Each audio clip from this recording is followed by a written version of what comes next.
জানেন ভাই, একটা মেয়ে বড় হলে সে তার মায়ের গহনা পায়, মায়ের শাড়ি পায়, কিন্তু একটা ছেলে বড় হলে সে তার বাবার ঋণ, পরিবারের ঋণ, এমনকি দায়িত্ব পায়। একটা ছেলে একটা মেয়ের জীবন কখনো এক হতে পারে না। একটা মেয়ে পরিবারে বড় হলে সে তার মায়ের গহনা শাড়ি পরে অন্য একটা জায়গায় বিয়ে করে চলে যায়, সারা জীবনের জন্য অন্য একটা জায়গায় চলে যায়। কিন্তু একটা ছেলে বড় হলে তার মাথার মধ্যে সব সময় পরিবারের ঋণ, পরিবারের দায়িত্ব, সেগুলো এসে তার মানে চেয়ে বসে। মৃত্যুর আগ পর্যন্ত প্রত্যেকটা ছেলে মানুষ তার পরিবারের ঋণ, তার ফ্যামিলি মানুষজন, ভাই বোন, এদেরকে দায়িত্ব নেওয়ার জন্য, এদেরকে পালার জন্য মৃত্যুর আগ পর্যন্ত লড়াই করে। একটা ছেলের জীবন একটা মেয়ের জীবন এক হয় না, ঠিক আছে? একটা মেয়ে তার বাবার বাড়ি ছেড়ে চলে যায়, তার মা ভাই বোন সবাইকে ছেড়ে অন্য একটা জায়গায় পাড়ি জমায়, ঠিক আছে? কিন্তু একটা ছেলে তো এটা করতে পারে না। একটা ছেলে বড় হলে তার পরিবারের দায়িত্বটুকু পায়, তার বাবার ঋণ, হ্যাঁ, পরিবার মানুষকে ভালো রাখতে হবে, ছোট ছোট ভাই বোন আছে তাদেরকে সুখে রাখতে হবে, মা বাবাকে সুখ দিতে হবে, নিজের ক্যারিয়ার করতে হবে, এইগুলো টেনশন একটা ছেলে পায়। একটা মেয়ে একটা ছেলের জীবন কখনো এক হতে পারে না, এটা আলাদা। কিন্তু একটা ছেলের জীবন ওর কষ্ট কম না, মেয়েরও কম না, দুই দিক থেকে দুইটাই সমান, ঠিক আছে, মানলাম। কিন্তু একটা ছেলে মানুষ এর কষ্ট একটা বেশি হতে হবেই। কেন হবে? চিন্তা করেন, একটা মেয়ে যখন চলে যায় তখন সে অন্য কারো কাছে যায়, সেও একটা পুরুষ, সেও একটা ছেলে, ঠিক তেমনি ওই ছেলের কাছে এই মেয়েরা সারা জীবন থাকবে।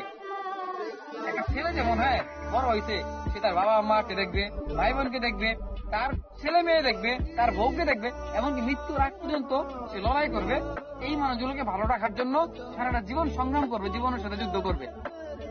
মেয়ে তারা এটা করবে না, মেয়ে বড় হবে, তার মায়ের গহনা শাড়ি পেয়ে অন্য একটা ছেলের কাছে চলে যাবে।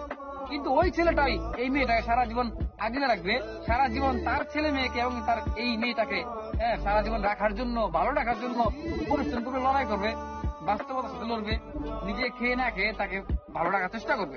এটাই একটা ছেলে মানুষের জীবন। এটাই একটা ছেলে মানুষ যখন 18 বছর পেরিয়ে যায় তখন তার কাঁধে আস্তে আস্তে সবকিছু দায়িত্ব এসে পড়ে। সে না চাইলেও পরিস্থিতির শিকার হয়ে সবকিছু বুঝে যায়। বলে না যে এখন যে ছেলেটা ঘোরাফেরা করতেছে, আড্ডা দেয়, ঠিক মতো ক্যারিয়ার নিয়ে ফোকাস দেয় না, দেখবেন একটা সময় পর গিয়ে এই ছেলেটাই ভীষণ দায়িত্বশীল হয়ে যাবে।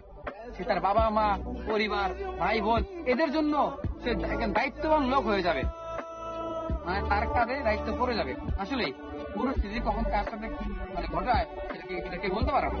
আজকে যে ছেলেটা ঘুরতে ফিরছে, কালকে দেখবেন এই ছেলেটার মাথায় হাজারো টেনশন, মাথার মধ্যে টেনশন, পরিবারকে ভালো রাখতে হবে, ভালো চাকরি নিতে হবে, বউ বাচ্চা দেখতে হবে। এই টেনশন বা এই দায়িত্ব, এই ঋণ, এগুলো মৃত্যুর আগ অব্দি তার কাছে থাকবে। মরণ ছাড়া তার কোনো আর শান্তি নেই বা এটা থেকে রেহাই নেই।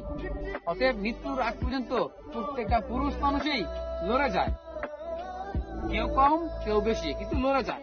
পার্থক্য এটাই, কেউ কম করে কেউ বেশি করে, কিন্তু প্রত্যেকটা পুরুষই মৃত্যুর আগ পর্যন্ত তার কাছে দায়িত্ব লেগেই থাকবে, মাথা প্রতি টেনশন থাকবেই, এটা শেষ হবে না। একটা মেয়ে যখন মায়ের শাড়ি গহনা পেয়ে অন্য জায়গায় বিয়ে করে চলে যায় এই ফ্যামিলি ছেড়ে, কিন্তু একটা ছেলে তো পারবে না। কারণ একটা ছেলে বিয়ে করলেও অন্য জায়গায় একটা মেয়ে তার পাশে নিয়ে আসবে, আর তার সাথে তার মা বাবা আছে এখানে, তার ভাই বোন আছে এখানে, এগুলোকে দেখবে, তার বউকে দেখবে, তার সন্তানকে দেখবে, তাদের ভবিষ্যৎ চিন্তা করবে। অতএব ছেলের দায়িত্ব কখনো শেষ হবে না।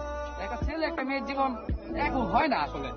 আসলে দুইজনেই দুই দিক দিয়ে ঠিক, কিন্তু একটা ছেলে মানুষের টেনশন এটা শেষ হবে না, মৃত্যুর আগ অব্দি থাকবেই, ছিল, থাকবে, এটা শেষ হবে না।